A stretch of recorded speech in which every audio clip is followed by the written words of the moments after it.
your body doesn't crave calories. Your body doesn't crave protein or fat or carbohydrate. It craves nutrients. There's nutrients in food, right?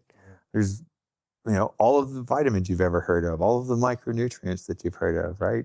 Magnesium and selenium and, right? And, like vitamin Bs and, B vitamins, C vitamins, like that's why we eat, right? And we need protein. Yes, we need fat. We don't actually really need carbohydrates. Like we can make our own carbohydrates. Like we don't really need that.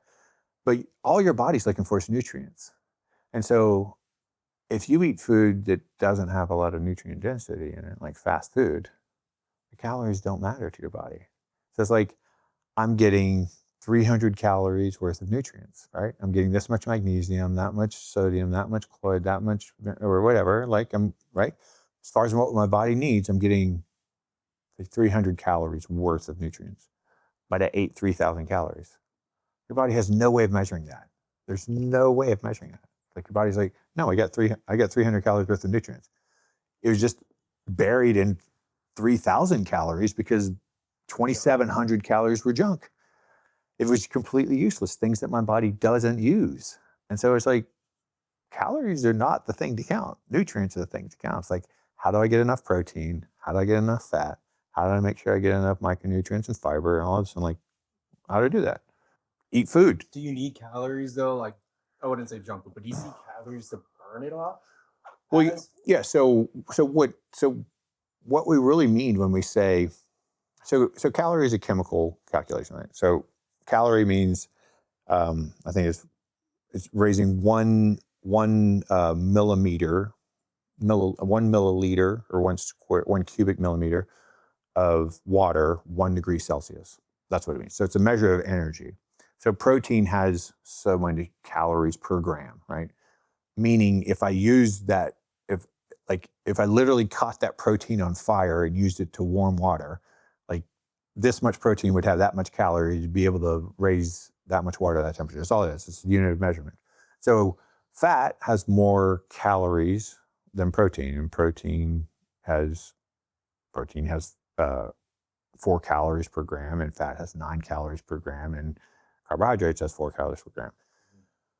But all we're saying when we're talking about what we need to eat, we're talking about how much nutrients do we have, and on average in the food that we eat, that amount of nutrients comes from approximately that number of calories. You can eat super nutritionally dense food and not need as many calories, right? For all of your functions. Now, so like organ meat, like you look at the nutritional value of the heart, kidney, liver, brain, like things that we don't usually eat. But if you look in the wild, right, you look at the apex predator, right, the predator that kills, the predator that gets first choice, eats whatever he wants and leaves the rest. They all eat the organs, right? Tigers and lions, they don't eat muscles. They eat organs. They take down the whatever caribou and they eat all of its intestines, and then they run off, and the hyenas come and eat muscles, and then the vultures come and get to pick off what's left of the meat and eat the tendons and scrape things off the bone, whatever. They eat skin. Like they don't get the nutrients and stuff. So like the organ meat's super nutritionally dense. Now, because my body requires a certain amount of energy to get through the day, if I have less energy than that, my body's going to eat me and I'm going to lose weight, right?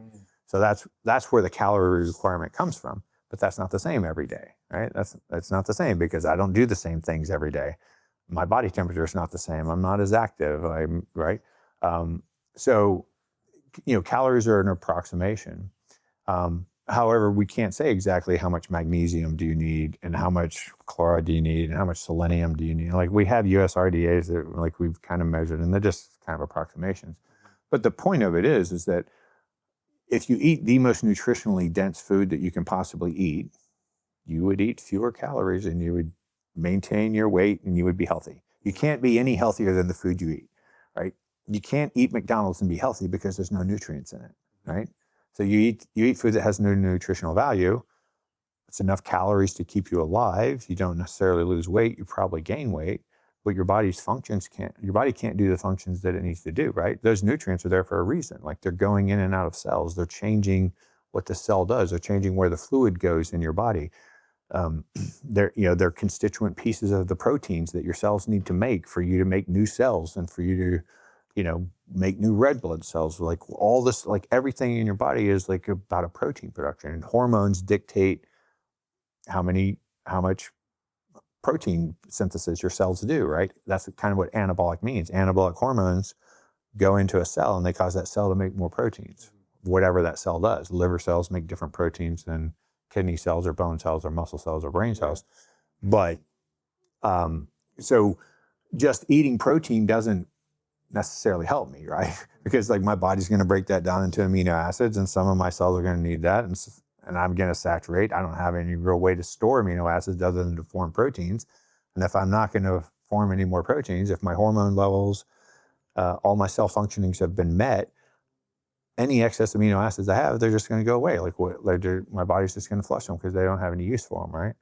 And then, fat gets kind of stored infinitely, and carbohydrates don't get stored very well. So you were saying about how McDonald's obviously has no nutrients, has nothing provided for you. Yeah, I mean, you're going to survive. Yeah, but it is possible, and even probably common, to eat food, what we call food, that has literally no nutritional value whatsoever. Like I was thinking. I mean, I don't know for sure because I haven't like tried to find the example of this, but I would say something like a Twinkie or, Funyuns or, something like that. Like it's just this highly processed mess of, it's not food. I mean, like where do Twinkies grow?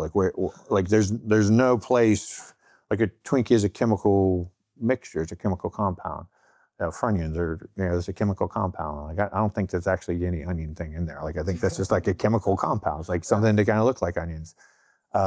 And there's lots of stuff like that, which again, they give you calories, and our bodies are really efficient machines in that we can make stuff out of, like you give me this whole room full of crappy food, but if I ate all of that, there's enough nutrients in there to kind of like pull everything together, but I have to do something with all of that excess stuff that I ate. And usually that's going to make me sick or make me fat or both. I was going to say that, how does that